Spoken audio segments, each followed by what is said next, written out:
मारवाड़ी मेडी आप देख रहे हैं। आज है 20 अप्रैल 2026 सोमवार का दिन। हिंदू तिथि बैसाख माह की तृतीया और सुबह 7:30 बजे के उपरांत चतुर्थी तिथि भी शुरू हो जाएगी। चलिए नजर डाल लेते हैं आज की बड़ी खबरों पर। शुरुआत कर देते हैं दुनिया की बड़ी खबर के साथ। बहुत बड़ी खबर, अमेरिका और ईरान के बीच एक बार फिर भयानक तनाव उत्पन्न हो गया है। ईरान ने कहा है कि उसे अमेरिका पर बिल्कुल भी भरोसा नहीं है। संसद स्पीकर मोहम्मद बाघेर ने कहा है कि हालात कभी भी बिगड़ सकते हैं, इसी वजह से हमने हमारी सेना को पूरी तरह तैयार रखा है। शनिवार रात दिए बयान में गलीबाफ ने कहा है कि अगर ईरान के जहाज होर्मुज स्ट्रेट से नहीं गुजर पाए तो किसी और देश के जहाजों को भी वहां से गुजरने तक नहीं दिया जाएगा। इसके साथ ही उन्होंने अमेरिका की ईरानी बंदरगाहों पर लगाई गई नाकेबंदी को भी गलत और लापरवाह फैसला बताया। उन्होंने कहा कि यह कदम क्षेत्र में तनाव बढ़ा रहा है।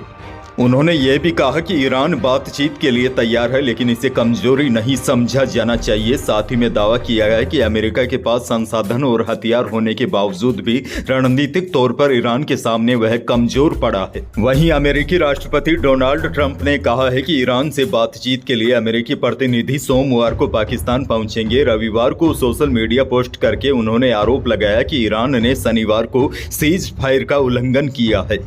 आगे बढ़ेंगे। देश की एक और बड़ी खबर, उत्तराखंड में कल से 4 धाम यात्रा शुरू हो गई है। दोपहर 12:15 पर गंगोत्री और 12:35 पर यमुनोत्री के कपाट खोल दिए गए। गंगोत्री में पहली पूजा पीएम मोदी के नाम से हुई, जिसमें मुख्यमंत्री पुष्कर सिंह धामी शामिल हुए। इस पूजा के खत्म होने के बाद आम लोग अब मां गंगा के दर्शन कर पा रहे हैं। वहीं बाबा केदार की डोली भी अपने शीतकालीन गद्दी स्थल ओंकारेश्वर मंदिर से फाटा की ओर रवाना हो गई है। बाबा की पंचमुखी डोली 21 अप्रैल को केदारनाथ पहुंचेगी, जिसके बाद अगले दिन 22 अप्रैल को कपाट खुलेंगे।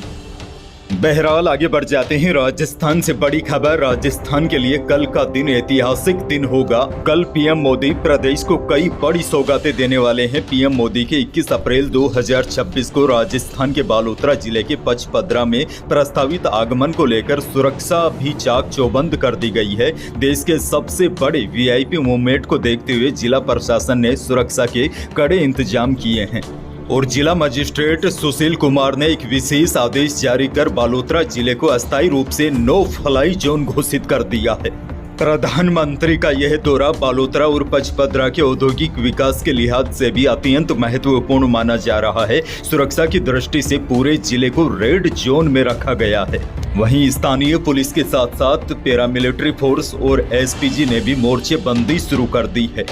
आगे बढ़ेंगे। किसानों के लिए बड़ी खुशखबरी, राजस्थान सरकार ने किसानों के हित में एक बड़ा और महत्वपूर्ण फैसला लेते हुए प्रधानमंत्री फसल बीमा योजना के तहत खरीफ 2025-70 के लिए 1150.4 करोड़ रुपए की राज्यांश अनुदान राशि जारी कर दी है। कृषि मंत्री डॉक्टर किरोड़ी लाल ने बताया कि इस निर्णय से राज्य के 2.17 करोड़ पंजीकृत बीमा धारक किसानों को सीधा लाभ मिलेगा।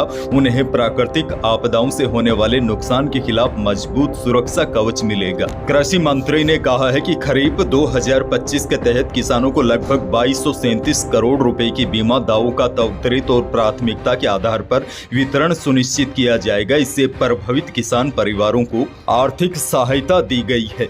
अब देखिए, खरीफ 2025 के आंकड़ों के अनुसार किसानों ने कुल 466.14 करोड़ रुपए का प्रीमियम जमा करवाया। वहीं किसानों पर आर्थिक बोझ कम करने के उद्देश्य से राज्य और केंद्र सरकार द्वारा 1150 करोड़ रुपए का प्रीमियम अनुदान दिया गया है। इस संयुक्त प्रयास से किसानों को कम प्रीमियम में व्यापक बीमा सुरक्षा उपलब्ध हो रहा है। इसके साथ ही कृषि मंत्री किरोड़ी लाल मीणा ने किसानों को विश्वास जताया है कि आने वाले दिनों में फसल बीमा योजना को और अधिक प्रभावी बनाया जाएगा।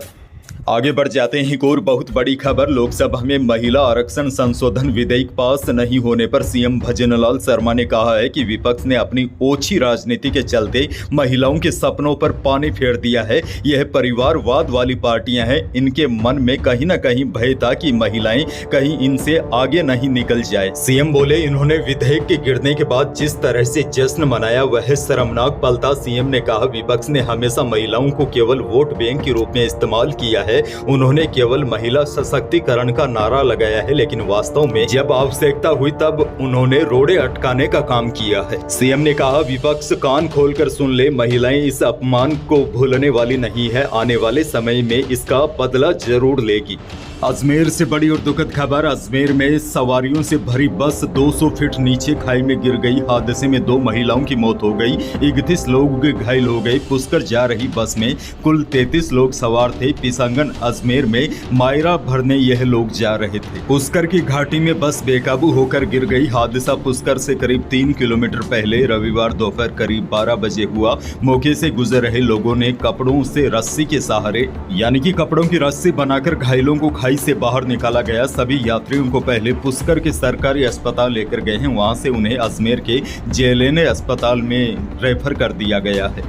बीकानेर से भी बड़ी खबर। बीकानेर में भी भीषण सड़क हादसा हुआ है, जहां बाइक सवारों को अज्ञात पिकअप ने टक्कर मार दी। हादसे में बाइक पर सवार चाचा भतीजे की मौत हो गई। दोनों मृतक चाचा और भतीजे हद्दा के रहने वाले थे। आगे बढ़ेंगे। एक और बड़ी खबर। सलुम्बर में आज 20 अप्रैल को 10 मिनट का ब्लैकआउट कर हवाई हमले की मॉक ड्रिल आयोजित की जाएगी। इस अभ्यास के जरिए आपदा के समय नागरिकों को और प्रशासन की तैयारियों को परखा जाएगा।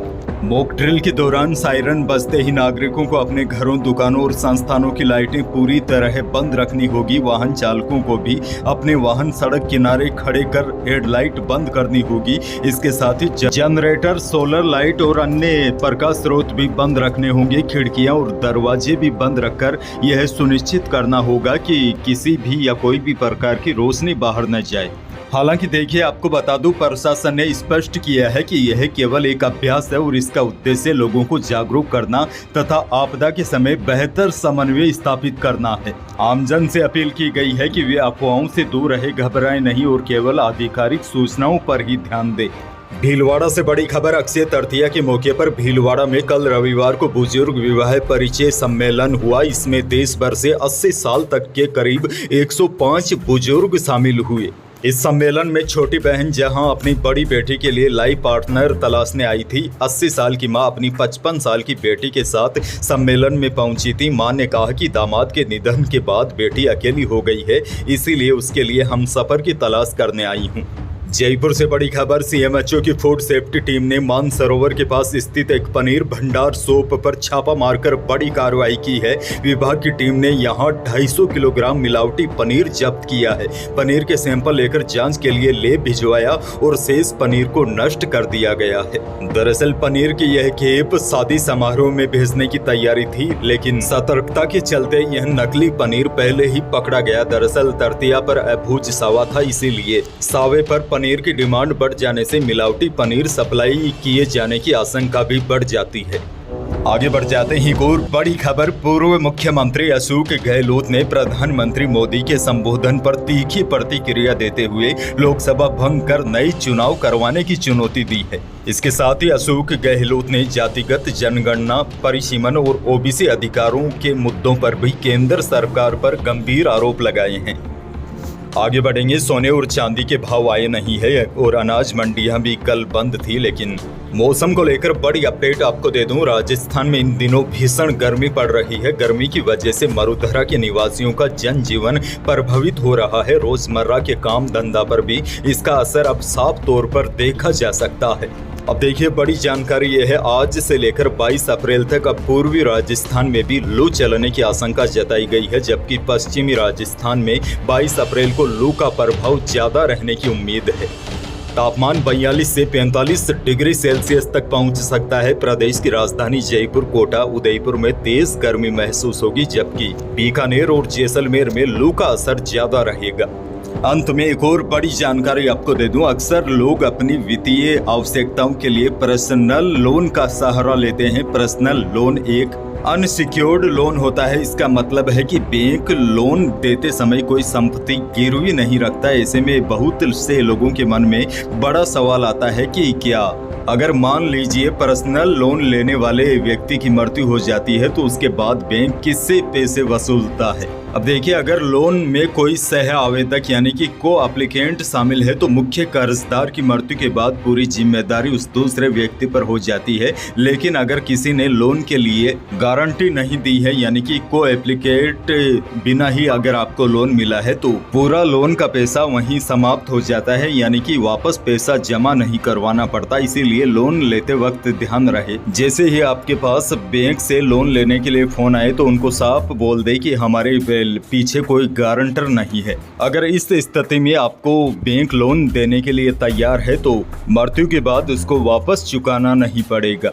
यही थी आज की बड़ी और महत्वपूर्ण खबरें। वीडियो को लाइक करना बिल्कुल न भूलिए। चैनल पर नए हैं तो सब्सक्राइब जरूर कीजिए ताकि आप अपडेट रहे बड़ी और काम की खबरों से। धन्यवाद।